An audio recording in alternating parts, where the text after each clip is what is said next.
തീരുമാനമെടുത്തിട്ടും പറ്റുന്നില്ല. നമ്മളൊക്കെ ഫേസ് ചെയ്യുന്ന ഒരു വലിയ പ്രശ്നമാണ്. ഒരു പ്ലാൻ ഉണ്ടാക്കിയിട്ട് അത് നടപ്പാക്കാൻ പറ്റുന്നില്ല. ഒരു കാര്യം തീരുമാനിച്ചിട്ട് അത് പ്രവൃത്തിയിലേക്ക് കൊണ്ടുവരാൻ പറ്റുന്നില്ല.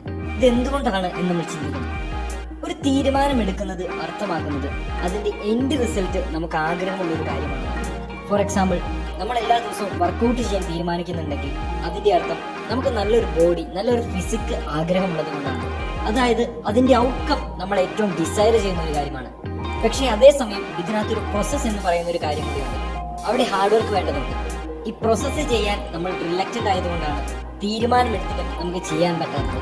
നമ്മുടെ ബോഡിയെ സംബന്ധിച്ച് എനർജി കൺസർവ് ചെയ്യാനാണ് ഏറ്റവും കൂടുതൽ താല്പര്യം. അതായത് എനർജി വേസ്റ്റ് ചെയ്യാതെ എനർജി ആവശ്യമുള്ള കാര്യങ്ങൾ ഒഴിവാക്കാനാണ് നമ്മുടെ ബോഡിക്ക് താല്പര്യം. അതേസമയം നമ്മുടെ മനസ്സിനും തലച്ചോറിനുമെല്ലാം അതായിരിക്കുന്ന അവസ്ഥയിൽ തന്നെ തുടരുക, പുതിയ കാര്യങ്ങളിലേക്ക് എടുത്ത് ചാടാതിരിക്കുക, അങ്ങനെ ഒരു ടെൻഡൻസിയാണുള്ളത്. അതുപോലെ തന്നെ നമ്മുടെ ഇമോഷൻസിനെ സംബന്ധിച്ച് ഏറ്റവും പ്ലഷർ തരുന്ന കാര്യങ്ങൾ, സുഖം തരുന്ന കാര്യങ്ങൾ, സന്തോഷം തരുന്ന കാര്യങ്ങൾ, ഇങ്ങനെയുള്ളതിൽ ഉൾപ്പെടാനാണ് താല്പര്യം. അപ്പോൾ ഇത് മൂന്നും നമ്മൾ ഹാർഡായിട്ടുള്ള ഒരു കാര്യം ചെയ്യാൻ തുടങ്ങുമ്പോൾ റിലക്റ്റന്റ് ആയിരിക്കും, ഇതിനെ എതിർക്കാനായിട്ട് തുടങ്ങും.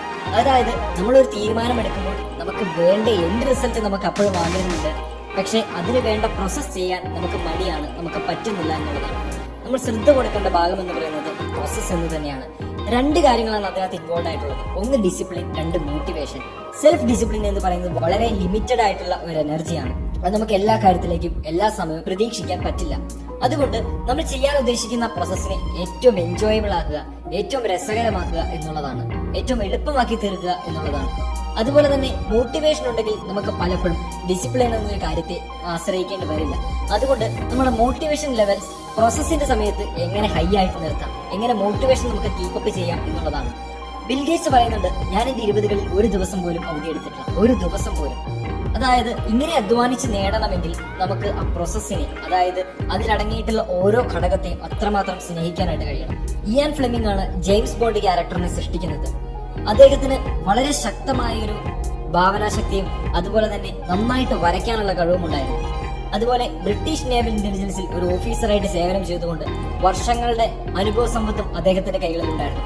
കഥകൾ അദ്ദേഹത്തിന്റെ മനസ്സിലുണ്ടായിരുന്നു. പക്ഷെ അദ്ദേഹത്തിന് അറിയാം, ഒരു 300 പേജുള്ള ഒരു പുസ്തകം എഴുതുക എന്ന് പറഞ്ഞാൽ അത് നല്ല ഹാർഡ് വർക്കാണ്, അത് നല്ല പെയിൻഫുൾ ആണ്. ഇമാജിനേഷനും എക്സ്പീരിയൻസും കൊണ്ട് മാത്രം അത് നടക്കില്ല. അതിനൊരു പ്രോസസ്സ് വേണമായിരുന്നു. അദ്ദേഹത്തിന് എൻജോയ് ചെയ്യാൻ പറ്റുന്ന, അദ്ദേഹത്തിന് ഇൻവോൾവ് ആകാൻ പറ്റുന്ന ഒരു പ്രോസസ്സ് എങ്കിൽ മാത്രമാണ് ഈ ഒരു വലിയ ടാസ്ക് നടക്കുകയുള്ളൂ എന്ന് അറിയാമായിരുന്നു. അതുകൊണ്ട് അദ്ദേഹം ഒരു ചെറിയ കാര്യം ചെയ്തു. എല്ലാ ദിവസത്തെയും ആദ്യത്തെ 3 മണിക്കൂറും ഉച്ച കഴിഞ്ഞുള്ള 1 മണിക്കൂറും എഴുത്തിന് വേണ്ടിയിട്ട് മാറ്റിവെച്ചു. ആ സമയത്ത് ഏറ്റവും കൂടുതൽ ഫ്രീ ആക്കാൻ അദ്ദേഹം ശ്രമിച്ചു. അതായത് ആ സമയത്ത് മനസ്സിലേക്ക് എന്തെല്ലാം വരുന്നു അതെല്ലാം എഴുതുക. അവിടെ തെറ്റ് തിരുത്താൻ പോകുന്നില്ല, അവിടെ ഇത് ശരിയാണോ തെറ്റാണോ നോക്കാൻ പോകുന്നില്ല, ജഡ്ജ് ചെയ്യുന്നില്ല. എത്ര ക്വാളിറ്റി ഇല്ലാത്ത വർക്കാണെങ്കിലും ആ സമയത്ത് എഴുതിക്കൊണ്ടേയിരിക്കും എന്ന് അദ്ദേഹം തീരുമാനിച്ചു. പെർഫെക്ഷനിലേക്ക് നോക്കാത്ത ഒരു 4 മണിക്കൂർ. പക്ഷെ ഇതിന്റെ ബലം എന്താണെന്ന് വെച്ച് കഴിഞ്ഞാൽ ഇദ്ദേഹം ആ പ്രോസസ്സിനെ എളുപ്പമാക്കുകയാണ് ചെയ്തത്. നമ്മളെ പിന്നോട്ട് വലിക്കാൻ സാധ്യതയുള്ള മറ്റ് ഘടകങ്ങൾ ഒരുപാടുണ്ട്. അതായത് സെൽഫ് ഡൗട്ട്, ഞാൻ എഴുതുന്നതിന് ക്വാളിറ്റി ഉണ്ടാവുമോ, ഇതിന്റെ ഭാഷ ശരിയാണോ, ഇങ്ങനെ കടന്നു വരാവുന്ന മറ്റെല്ലാ തടസ്സങ്ങളെയും അദ്ദേഹം വേണ്ടെന്ന് വെച്ചിട്ട് ഏറ്റവും എളുപ്പമാക്കി ആ പ്രോസസ്സിനെ മാറ്റി എന്നുള്ളതാണ്. മാത്രമല്ല ഓരോ ദിവസവും ഇത്രയും സമയം എഴുതി കഴിയുമ്പോൾ കിട്ടുന്ന ഒരു സാറ്റിസ്ഫാക്ഷനെ അദ്ദേഹം ഒരു മോട്ടിവേഷനായിട്ട് മാറ്റിയെടുത്തു എന്നുള്ളതാണ്. ഇതുപോലെ നമുക്ക് ഓരോ ദിവസവും ഒരു ഡെയിലി ഗോൾ വെക്കാൻ പറ്റണം. ഇത് 2 രീതിയിൽ നമുക്ക് വെക്കാം. ഒന്നെങ്കിൽ സമയത്തിന്റെ രീതിയിൽ വെക്കാം, അല്ലെങ്കിൽ ചെയ്തു തീർക്കേണ്ട കാര്യങ്ങളുടെ രീതിയിൽ വെക്കാം. അതായത് 5 പേജ് എഴുതി തീർക്കുമെന്നോ അല്ലെങ്കിൽ ഒരു 2 മണിക്കൂർ എഴുതാൻ ഇരിക്കുമെന്നുള്ള രീതിയിൽ നമുക്ക് സെറ്റ് ചെയ്യാമെന്നർത്ഥം. ഇങ്ങനെ ചെയ്യുമ്പോൾ ഒരു വലിയ ഗുണം എന്ന് വെച്ചാൽ നമ്മൾ ഡിസിപ്ലിന് കാര്യങ്ങൾ ഏറ്റവും എളുപ്പമാക്കി കൊടുക്കുന്നു. ഡിസിപ്ലിനിൽ മാത്രം ആശ്രയിക്കാതെ ഡിസിപ്ലിന് താങ്ങാവുന്ന ഭാരം മാത്രം കൊടുത്തുകൊണ്ട് നമ്മൾ ഡിസിപ്ലിന്റെ ശക്തി കൂട്ടുകയാണ്. രണ്ടാമത്തെ കാര്യമാണ് യൂസ് ദ റൈറ്റ് മെത്തേഡ്സ്. അതായത് ശരിയായിട്ടുള്ള രീതിയിൽ നമ്മൾ കാര്യങ്ങൾ ചെയ്യുമ്പോൾ നമുക്ക് വളരെ എളുപ്പമായിട്ട് ഇത് ഫീൽ ചെയ്യും. ഫോർ എക്സാമ്പിൾ, നമുക്ക് മടി തോന്നുന്നുണ്ടെങ്കിൽ വെറും 5 മിനിറ്റ് ചെയ്ത് നോക്കാം എന്ന് പറഞ്ഞ് വെറും 5 മിനിറ്റ് മാത്രം ചെയ്യാനായിട്ട് ശ്രമിക്കുക. അല്ലെങ്കിൽ ഒന്ന് ഫോൺ മാറ്റി വെക്കുക, നമുക്ക് ഡിസ്ട്രാക്ഷൻ തരുന്ന മറ്റു കാര്യങ്ങൾ മറ്റൊരു മുറിയിലേക്ക് മാറ്റി വെക്കുക. അതുപോലെ തന്നെ എന്താണ് ചെയ്യേണ്ടതെന്ന് കൃത്യമായിട്ടൊരു പ്ലാൻ ഉണ്ടാക്കി ചെയ്യാൻ ശ്രമിക്കുക. ഇങ്ങനെ കറക്റ്റ് മെത്തേഡ്സ് നമ്മൾ യൂസ് ചെയ്യാൻ തുടങ്ങുമ്പോൾ നമ്മുടെ തീരുമാനം പ്രവൃത്തിയിലേക്ക് കൊണ്ടുവരാൻ നമുക്ക് കൂടുതൽ എളുപ്പമായിട്ട് തോന്നും. മൂന്നാമത്തെ കാര്യമാണ് കീപ് അപ്പ് മോട്ടിവേഷൻ. മോട്ടിവേഷൻ എന്ന് പറയുന്നത് ഭയങ്കര ഇമ്പോർട്ടന്റ് ആയിട്ടുള്ള ഒരു ഫാക്ടറാണ്. നമ്മുടെ ഏറ്റവും വലിയ മോട്ടിവേഷൻ എന്ന് പറയുന്നത് നമ്മൾ ചെയ്യുന്ന കാര്യത്തിന്റെ ഫലമാണ്. എന്താണ് ഔട്ട്കം, അത് മനസ്സിൽ വ്യക്തമായി ഏറ്റവും ആഴത്തിൽ പതിപ്പിക്കുക എന്നുള്ളതാണ്.